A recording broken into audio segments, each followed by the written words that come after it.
Well, in the Australian Parliament, you cannot use the parliamentary footage for satire or ridicule, which means that programs that are determined to be satirical cannot use any footage. No matter how serious or analytical the content is, they cannot use that footage. So it's quite a big restriction, and it means that it often pushes more satirical programs away from actual analysis of what's been said in Parliament and more towards the kind of often more lighter and fluffier stuff outside of Parliament.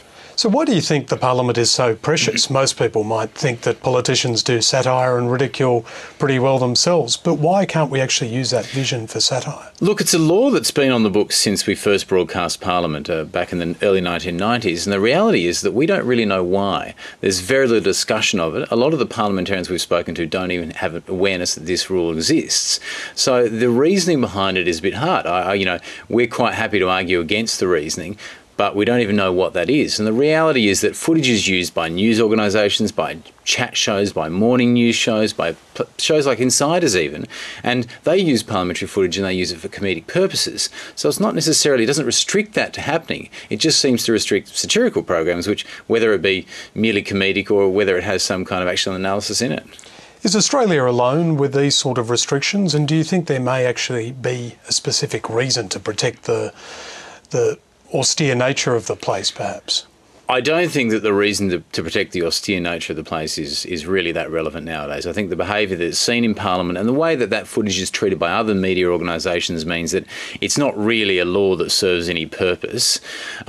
Australia's not alone in this. There's also in the UK and Canada, places like that have a similar rule, but in the UK they're also looking into this rule at the moment and seeing whether it's relevant. And in Australia's case particularly, it seems to be very much against the jurisprudence which suggests we have a constitutional protection of free speech on political and governmental matters. So, I think in the Australian sense we've got quite a good avenue to contest this.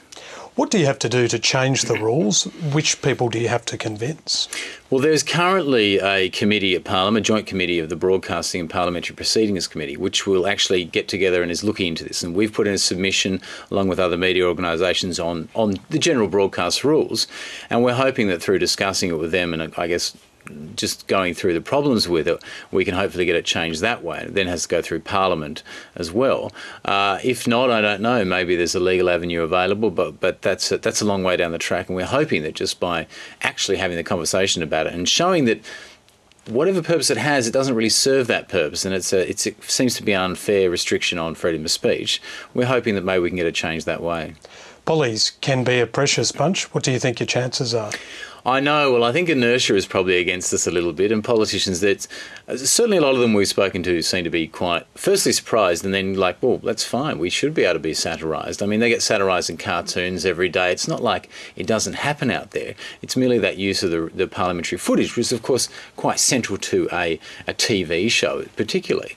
So I don't know. They do take themselves fairly seriously at times, but let's hope that they take a step back and see the broader picture. Maybe if they think about it and think, well, it'll be my opponent who will be getting satirised, then maybe they'll pass a change.